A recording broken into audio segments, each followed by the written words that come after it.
everyone, Sarah here. Rewind Justice brings you revenge stories that will blow your mind. If you're ready, hit subscribe and let's go. My name is Jordan Matthews. My sister Olivia is 3 years older than me, and for our entire lives she's been the golden child. Olivia was homecoming queen. I was in robotics club. Olivia was student body president. I built computers in my bedroom.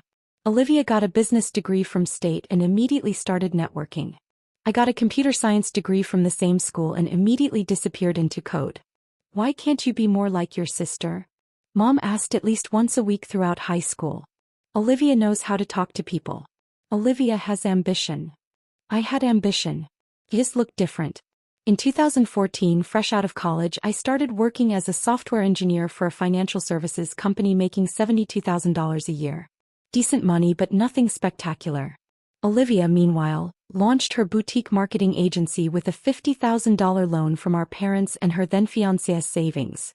Olivia's an entrepreneur. Dad would brag at family dinners. She's building something. Creating jobs. Jordan just types on a computer somewhere. What they didn't know was that I was typing very specific code. I'd started developing proprietary trading algorithms in my spare time. By 2015, my algorithms were generating $180,000 annually in passive income on top of my salary. By 2016, it was $340,000. I didn't tell anyone. I lived in the same modest apartment, drove the same used Honda, ate lunch at my desk. I was learning something important about my family.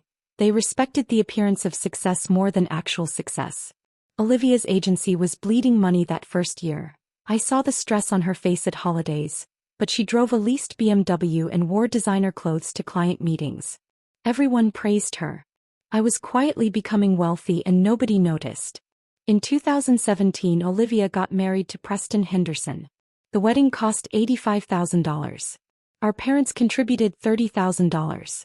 Preston's parents contributed $40,000. They were $15,000 short. Jordan, can you help with the wedding? Olivia asked over coffee. Just a loan. We'll pay you back. I sent her $20,000. She never paid it back. She also never told anyone I'd contributed. At the wedding, Dad gave a toast about how Preston and Olivia built this beautiful day together, with help from both families. I wasn't mentioned. By 2018, my trading algorithms were generating $890,000 annually. I'd also been promoted to senior solutions architect at my day job, earning $185,000.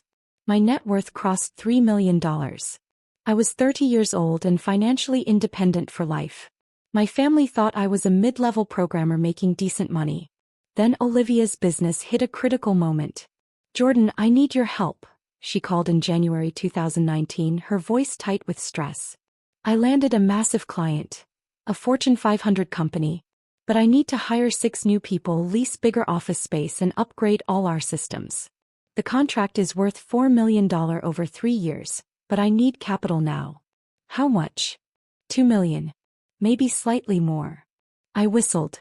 That's a serious loan, Liv. The bank will approve it, but they need a guarantor. Someone with assets to back it up. Preston and I don't have enough equity yet. Our parents don't have that kind of money. Jordan, I know we're not close, but you're my sister. This could change everything for me. What makes you think I could guarantee $2 million? There was a pause. Your company went public last year. I saw the announcement. You've been there 7 years. You must have stock options worth something. She'd finally noticed I might have money. Not because she cared about my success, but because she needed something. Let me think about it, I said. I spent 3 days reviewing her business plan, her financials, and the Fortune 500 contract. The opportunity was legitimate. The risk was high but manageable. If she executed properly, her agency could become a $10 million business within 5 years.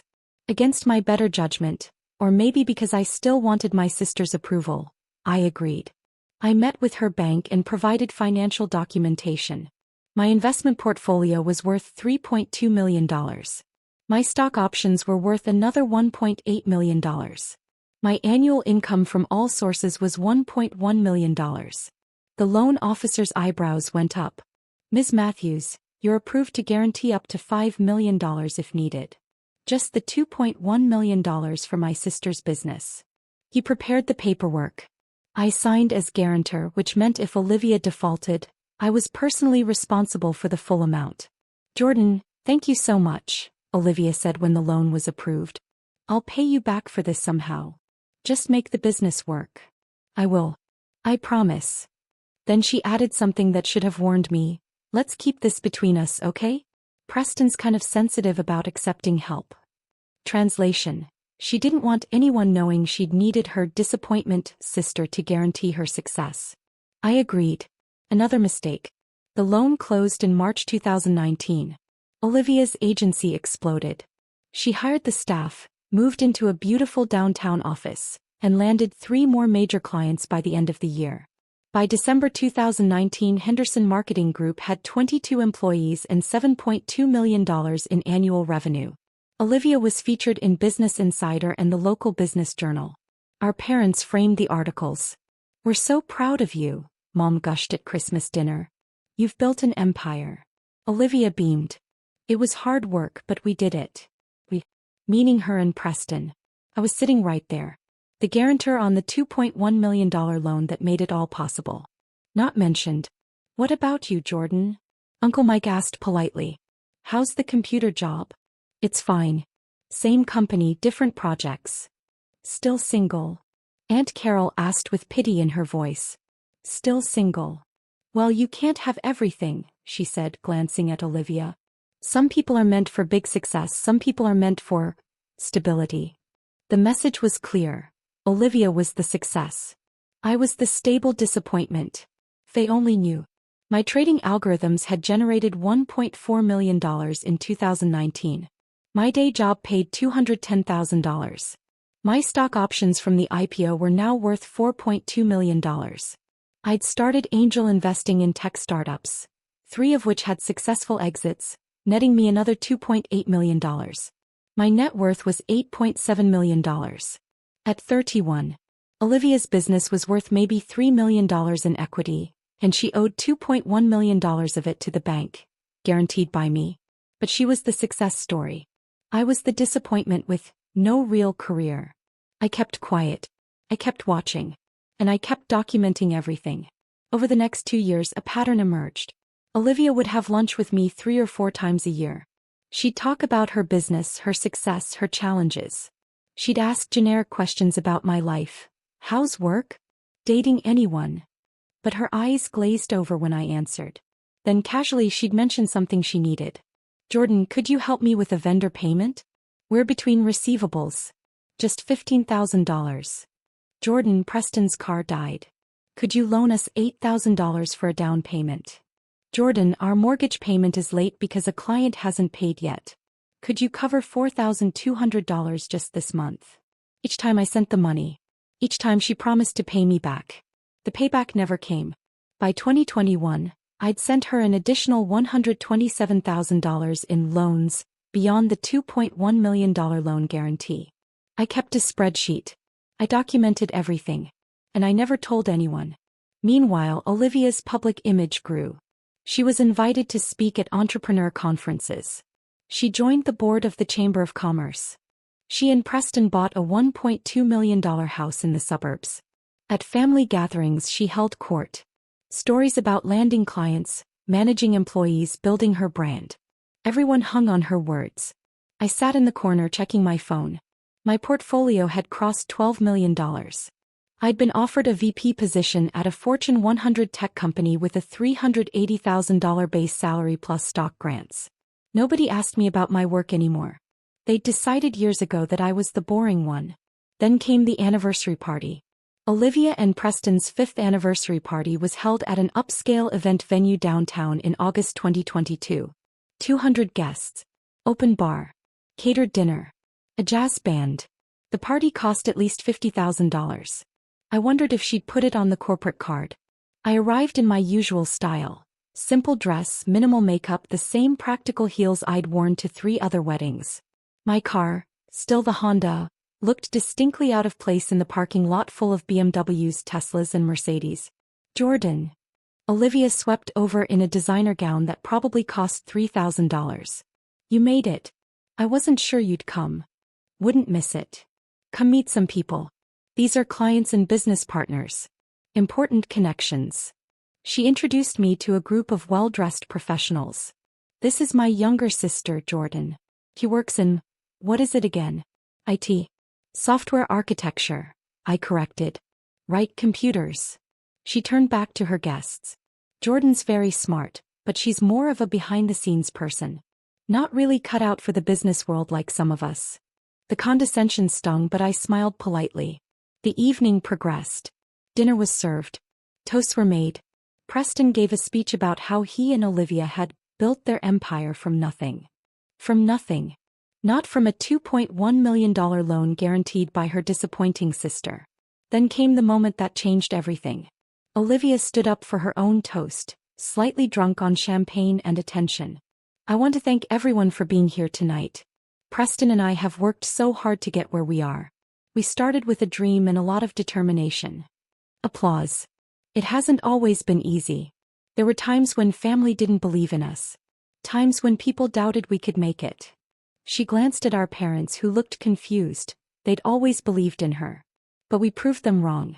We built Henderson Marketing Group into a multi-million-dollar company without anyone's help. We did it ourselves. More applause. Then she looked directly at me. I know some people in this room are still trying to find their path. Still trying to figure out what real success looks like. My advice is, don't give up. Not everyone is meant for entrepreneurship or high achievement, and that's okay. She raised her glass. Some people are meant to work regular jobs and live regular lives. And that's fine. The world needs workers too. The table laughed politely. A few people glanced at me with pity. My sister Jordan, for example. She's a family disappointment in many ways. No real career advancement, no real money, still single at 34. But you know what? She's stable. And stability matters too. The pity in the room was palpable. A few people even nodded in agreement. I sat there, champagne glass in hand, and smiled politely. Inside, something crystallized. A decision I'd been avoiding for 3 years. I was done. I stayed for exactly 30 more minutes. Long enough not to cause a scene. I congratulated Olivia and Preston. I hugged our parents. I smiled at cousins and aunts and uncles who looked at me like I was a tragic figure. Then I went home and opened my laptop. I'd been preparing for this moment without knowing it. For 3 years I'd documented every loan, every guarantee, every dismissive comment. I had bank records, email chains, text messages, and signed agreements. I also had something Olivia didn't know about. A quarterly review of her business loan that I received as guarantor. I opened the most recent report. Henderson Marketing Group was succeeding, but barely. Revenue was strong at $9.4 million annually, but profit margins were thin. They had $340,000 in operating cash, which sounds good until you realize they had $280,000 in payroll every month. They were living month to month, dependent on client payments arriving on time. One major client leaving or one delayed payment cycle would put them in serious trouble. And the loan payment was $31,000 monthly. If they missed even one payment, the bank would contact me as guarantor. I pulled up the loan agreement and read it carefully.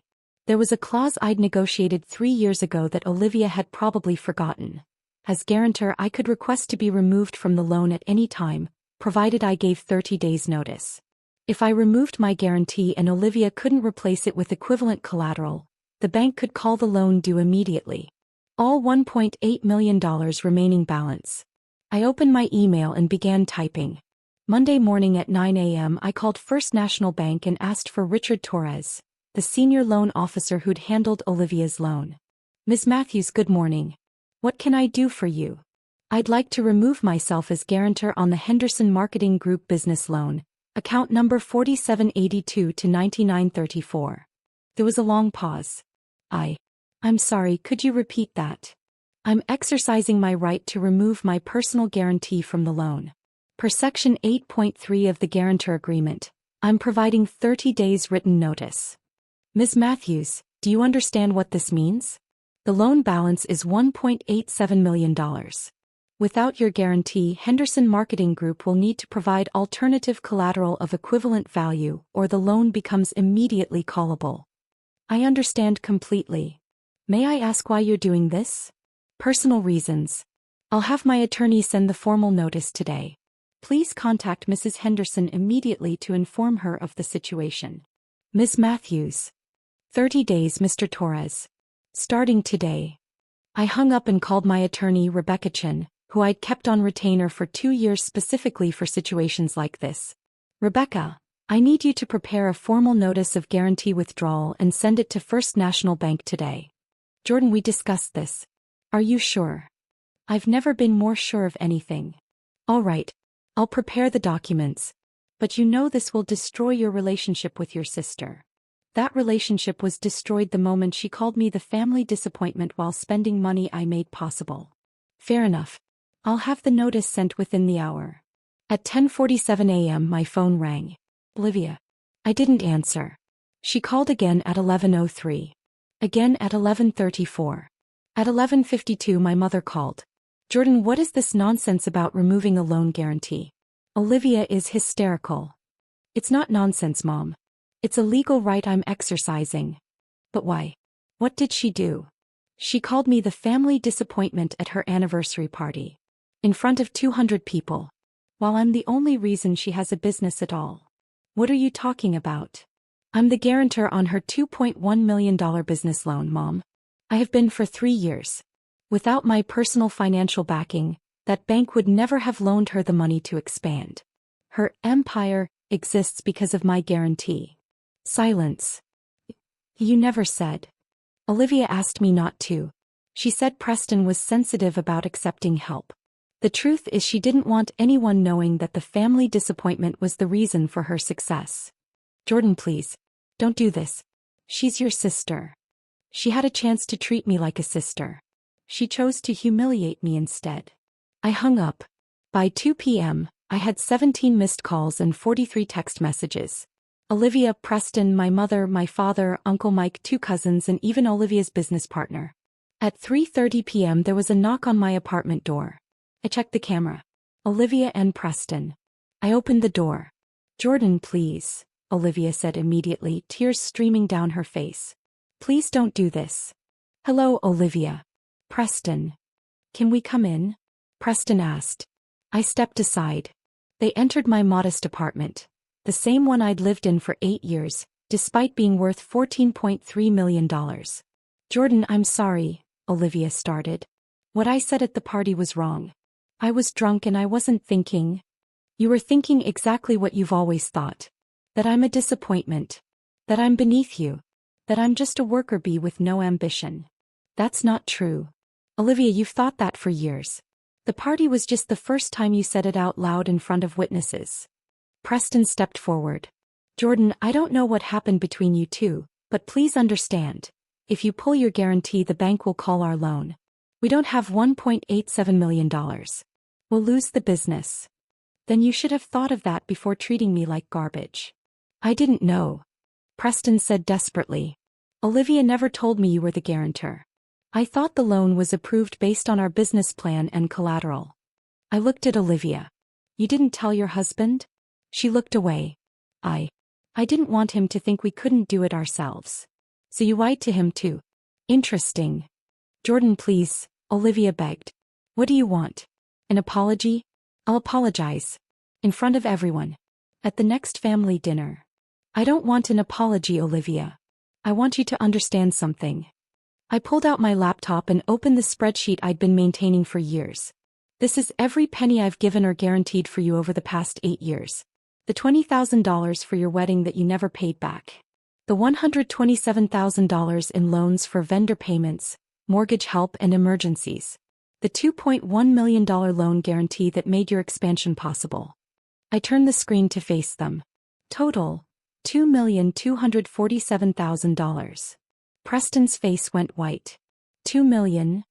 Without me, your business doesn't exist. Your house doesn't exist. Your lifestyle doesn't exist. I have been your silent safety net for 8 years while you told everyone I was a disappointment. I'll pay you back, Olivia said quickly. Every penny.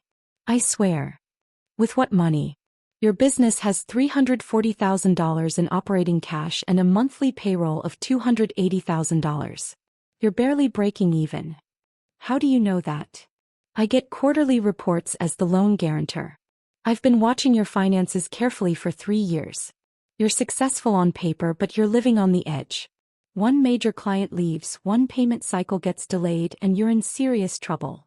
Preston sat down heavily on my couch. Olivia, is this true? We're doing fine. We're growing. You're growing revenue without growing profit, I interrupted. You're hiring too fast, spending too much on image and not building reserves. You're one crisis away from defaulting on that loan. Then help us. Olivia cried. If you know so much, help us fix it. Why would I do that? Because I'm your sister. You called me the family disappointment. In front of 200 people. After I made your success possible. I said I was sorry. Sorry isn't enough. I closed my laptop. You have 30 days to either replace my guarantee with equivalent collateral or pay off the $1.87 million balance. If you can't do either, the bank will call the loan and you'll lose everything. We can't replace your guarantee, Preston said quietly. We don't have assets worth $1.87 million free and clear. The business equity is tied up. Our house has a mortgage. We have maybe $400,000 in total collateral. Then I guess you have a problem. Olivia stood up, her expression shifting from desperate to angry. You're going to destroy my business because I hurt your feelings? No. I'm going to let your business collapse under the weight of its own poor planning because you treated me like garbage while I was holding it up. This is revenge. Pure revenge. This is consequence. There's a difference. Mom and Dad will never forgive you. Mom and Dad chose their favorite daughter 30 years ago. I'm used to it. Preston stood too. Jordan, please. We can work something out. What if we pay you back the $127,000 in loans first? Show good faith. You don't have $127,000 in cash. You just said you have $400,000 in total collateral. We could sell our cars. Your cars are leased. He blinked. How did you? I know everything about your financial situation, Preston. I've been the responsible adult in this relationship while you two played successful entrepreneurs. Olivia's hands clenched into fists. You're enjoying this. Actually, I'm not. I'm sad. I'm sad that this is what it took for you to finally see me as something other than a disappointment. And you're still not seeing it. You're still thinking about yourself. What do you want me to say? She shouted. That you're smarter than me? That you're more successful? Fine. You're smarter. You're richer. You win. This isn't about winning, Olivia. Then what is it about? I looked at my sister. This person I'd known my entire life who'd never really known me at all. It's about respect. It's about acknowledgement. It's about 34 years of being invisible unless you needed something. It's about being told I'm a disappointment while secretly keeping your dream alive. I didn't know, she said quietly. You didn't want to know. There's a difference. I walked to the door and opened it. 30 days. Figure it out or lose everything. Your choice. They left without another word. The next week was chaos. Olivia called a family meeting at our parents' house. I didn't attend, but my mother called me afterward. Jordan, Olivia explained everything. About the loan guarantee. About the money you've given her over the years. Good. Why didn't you tell us? Olivia asked me not to. And frankly, Mom, would you have cared? You've spent 34 years making it clear that Olivia is the success and I'm the stable disappointment. That's not, we never said. You said it 1,000 ways without using those exact words. Every time you bragged about Olivia's business and asked me, how's the computer job? Every time you framed her articles and didn't ask about my promotions. Every time you seated her at the head of the table and put me at the kids' table. Jordan. Her voice cracked. I love you, Mom. But you made your choice about which daughter mattered. I'm just finally accepting it. I hung up. 2 weeks into the 30-day notice period, Richard Torres from the bank called me. Ms. Matthews, I wanted to update you. Mrs. Henderson has been working with 3 different lenders to try to replace your guarantee. None have approved her application. I see. She's also tried to secure alternative collateral, but the business assets are insufficient and her personal assets don't meet the threshold. What happens on day 30? The bank will call the loan due. She'll have 90 days to pay the full $1.87 million or we'll begin foreclosure proceedings on the business assets. Understood.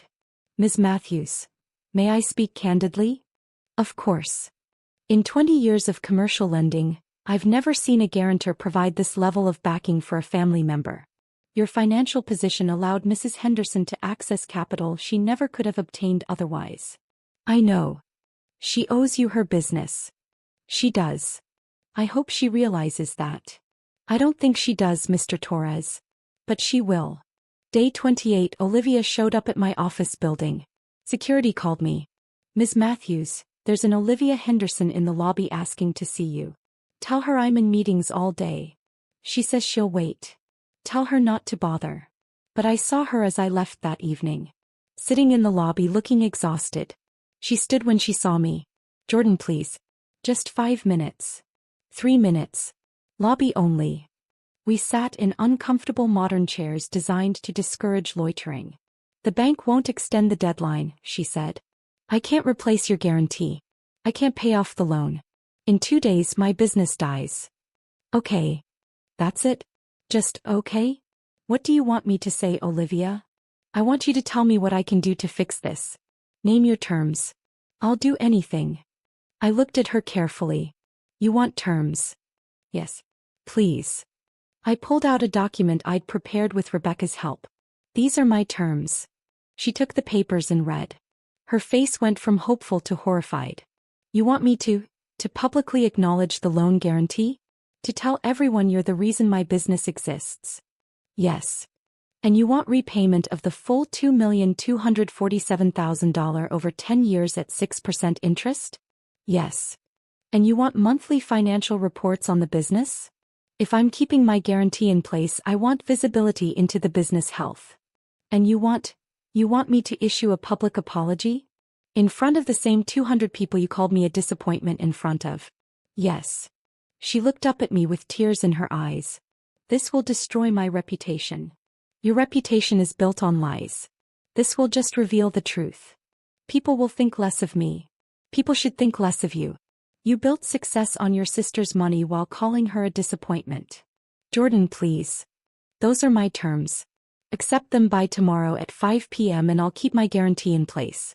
Reject them and the bank calls your loan in 2 days. I stood up. Choose wisely. Olivia signed the agreement at 4:47 p.m. the next day. The public apology happened 3 weeks later, at a family gathering our parents organized. 73 people attended, not quite the 200 from the anniversary party, but most of the important ones. Olivia stood in front of the room and read from a prepared statement. 3 years ago, my sister Jordan guaranteed a $2.1 million business loan that allowed me to expand Henderson Marketing Group. Without her financial backing, I could not have accessed that capital. Without that capital, my business would not exist in its current form. She paused, her voice shaking. Over the past 8 years, Jordan has provided over $2.2 million in direct support and guarantees to my business and personal life. I never acknowledged this publicly. In fact, I actively hid it. And at my anniversary party, I called her the family disappointment while she was the reason for my success. People shifted uncomfortably. I was wrong. I was cruel. And I'm sorry. Jordan is not the family disappointment. If anyone is, it's me, for treating her this way while she was supporting me. She looked at me. I'm sorry, Jordan. I nodded. Acceptance, not forgiveness. After the gathering, my father approached me. Jordan, I owe you an apology too. We never asked about your life because we assumed we knew. We were wrong. Yes, you were. Can you tell me, what do you actually do? I smiled. I'm a VP of engineering at TechCore Industries. I manage a team of 140 people across 3 countries.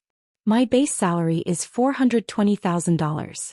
I also run proprietary trading algorithms that generate between $1.20 and $2.8 million annually.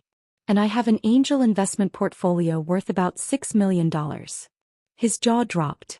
My net worth is $14.3 million, Dad. I've been financially independent for 6 years. I drive a Honda because I like it, not because I can't afford better. I live in a small apartment because I'm rarely home. I'm not single because I'm a disappointment. I'm single because I'm selective. I had no idea. I know. That was the point. That was 8 months ago. Olivia makes her monthly payments. $28,447 every month for the next 9.5 years. The financial reports show her business is finally building reserves and improving profit margins. She's learning. My relationship with my family is cordial but distant. They invite me to events. They ask about my work now. But there's a wariness, like they're not sure who I really am. They're right to be unsure. They never knew me. I got promoted to senior VP last month. My compensation is now $540,000 plus equity. My trading algorithms had an exceptional year, $3.1 million in returns. I finally bought my dream car, a Porsche Taycan. Electric, beautiful, and completely impractical for someone who works from home most days. I love it. I also started dating someone I met through work. She's a CFO at a mid-sized firm. He knows my whole story. He thinks my family was insane. You guaranteed $2.1 million for someone who called you a disappointment? She asked when I told her. I did. That's either incredibly generous or incredibly stupid. Both probably. And now she pays me back with interest and I have complete visibility into her business. He succeeds, I profit. If she fails, I have legal recourse. Either way, she'll never be able to pretend I don't exist again. My girlfriend laughed. That's cold. That's fair. The family disappointment. That's what Olivia called me in front of 200 people. She was right about one thing. I disappointed them. I disappointed their expectations. I disappointed their narrative about who I was and what I could achieve. I'm not the stable worker bee. I'm not the boring computer person. I'm not the unsuccessful younger sister. I'm the reason Olivia's business exists. I'm the millionaire they never noticed. I'm the person who had more success by 30 than most people achieve in a lifetime. And I did it all while they weren't even paying attention. That's not disappointing. That's extraordinary. And one day, maybe not today, maybe not even soon, my family might actually realize it. But I'm not waiting for that day anymore. I know who I am. I know what I've built. I know what I'm worth. And that's enough.